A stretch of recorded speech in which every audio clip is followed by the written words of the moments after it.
Paskı. بگذار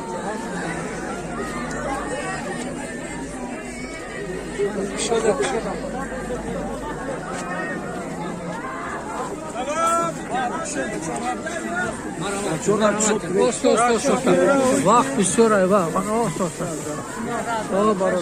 نوبت کتی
سلام به جنازه مومین داریم.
الحمد لله رب العالمين والعاقبة للمتقين والصلاة والسلام على رسول محمد وعلى آله وصحبه أجمعين.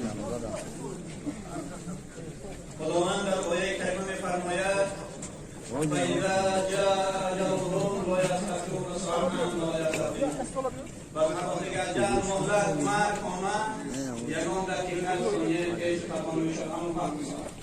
و امروز سبب جمع شوید ما شما در این مکان مقدس در این مکان معظم و خاطر جنازه مرحوم استاد همه ما شما و برادرمان اینجا حضور داریم که در سن 57 سالگی عین کمالات عمر انسان است. این یک وقتی هست که تا این دم فرزندان را به وی رسانید و فرزندان را صاحب علم و صاحب معرفت گردانید و بینید برای جامعه و برای کشور خدمت نمود. اما وقت بود که وقت ساعته یعنی راحت این را بیند.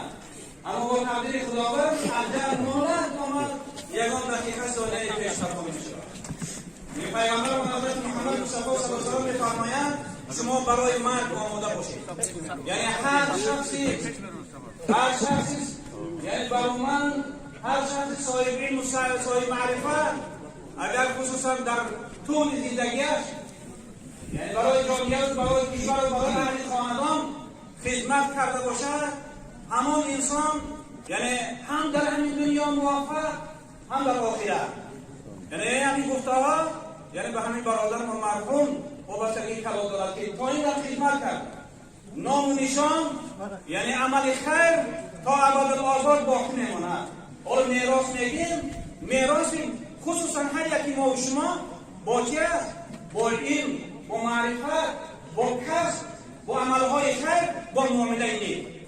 انا همین گونه اگر محروم باشد اون هیچ وقت یعنی نامش یعنی از بین نمیرود. و در حق استاد اگر ما ساعت‌ها سخن گوییم که پیغمبرمون حضرت محمد مصطفی صلی الله علیه و سلم می‌فرمایند بعد ادای فرایض در قلب مؤمن و انسان خرسندی آوردن و یعنی سرور آوردن این بهترین عمل است.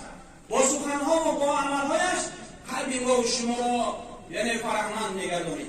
خدا رحمت و مغفرتش کند. و نشانه یک وقتش همین که عمل‌ها کرد و فرزندان ندارم، فرزندان صالح دارم، خانه خود دارم و ببینید یار و رفیقان زیاده دارم. برای یک انسان اگر خصوصا صاحب علم و صاحب معرفت و صاحب ادب و صاحب تمیز باشد، اگر روزش شد اجل نامت بالایش فرود آمد، ببینید که در همان جنازه هم یعنی نشانه یک وقتش یعنی معین میشود، عیان میشود. یعنی امروز ببینید که هزارها نفر، هزارها دانشمندان، هزارها نفرانی که یعنی با فرهنگ و معارف دین بستند و این را پیش برده ایستادند. دیده ایستاده من جمهوری تاجیکستان خصوصا از همه برادران همه این نیت های نیک همین برادر هست که میبینید هزارها استادان ماشون در این مکان حضور دارند و همه همدردی بیان میکنند. این هم نشانه یعنی عمل های خیر و نشانه نیکبختی همین مرحوم برادرمان هست. خداوند برای اهل خاندان، برای فرزندانشان، برای برادرانشان، برای یار و رفیقان که از دور و نزدیک در این جنازه حضور دارند و قدم ماندن آمدن، برای همگشان یعنی خصوصا همدردی بیان میکنیم. و یعنی همدردی بیان کردن هم این نیروی قوتی برای اهل خاندان میشود. یک نفر میگوید اگر یک نزدیکش را از دست داد و ببینید تا آمدن مردم خیلی در قلبش یک چی فکرها میگوید. وقتی که یار رفیقان آمدند و یعنی همدردی بیان کردن خیلی نیرو میگیرد، خیلی قوت میگیرد. برای همین فرزندانشون خداوند و صبر جمیل مجری عظیم و از نامی خدام و از نامی تمامی اشتراک کنندگان و از تمامی استادان و از تمام یار و رفیقان و اهل خاندان و برادرانشون همدردی بیان میکنیم. خداوند صبر جمیل مجری عظیم عطا کنه و از نام خدام از نام همگی فرزندان، برادران، همه خویش نزدیکان، یار و رفیقان و استادانی که از دور و نزدیک در جنازه مرحوم برادران حضور دارید، همه شما را خیر مقدم میگویم و خداوند به سبب قدم ما و شما یعنی سهو و خطاهای مرحوم استاد برادرمان و حسناتون بدل بگرداند. و برای هر یک انسان دو حق هست، حق الله و حق العبد. حق الله نماز، روزه، حج ساری بودا مبادا از برادرمان استاد اگر صاحب و خطا شدگی باشد خداوند به سبب دعای ما و شما همه رو بخشد. انسان به صاحب و خطا رو میشود. 5 دقیقه نماز میخونیم صاحب و خطا هست، حج میریم 10 بار و 20 بار صاحب و خطا هست. فقط در حق همدیگر دعا بودن این هم نشانه که ایمانداری هر یکی ما و شماست. و حق را مبادا حل داشته باشند. این در فرزندان و برادران بسیار خوب دارند، خانه خوب دارند، فرزندانشون هستند بسیار با حضور شاهدان بیان ادا میکنند.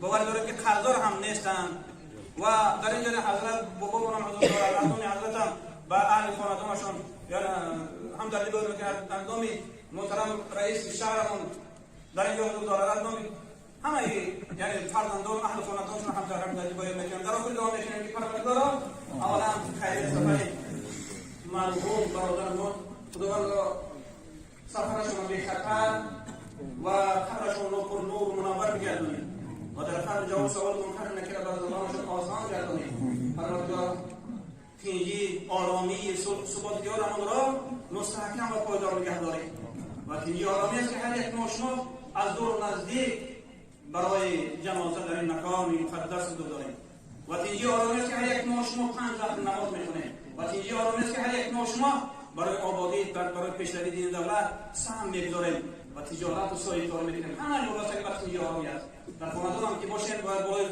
همراه فرزندان بالای در سرخان برای که اینجا آرامی دعا باشیم و در حق پیشوای معظم ملت ما دعا برسیم خداوند دائم با تنسیت و سلامت و سربلند باشد و تمام خوشی‌های زندگی را خداوند برایشان نصیب و می‌گرداند و دعا می‌کنیم که پروردگار مهر و محبتی همدیگر را زیاده گرداند. وقتی که مهر و محبت در کدام مکانی باشد در اونجا فیض برکت است. وقتی که مهر و محبت باشد در اون مکان خداوند به یک نظر رحمت می‌نگرد. بازم دعا می‌کنیم که خداوند سفر برادر ما بی خطر و قبرش ما پر نور و منور می‌گرداند و هر یکی در اینجا قدم نهادن خداوند برایشان ثواب یعنی قرائت را نصیب گرداند. و آخر دعوانا ان الحمد لله رب العالمین برحمتک یا ارحم الراحمین. بنیاد باشید.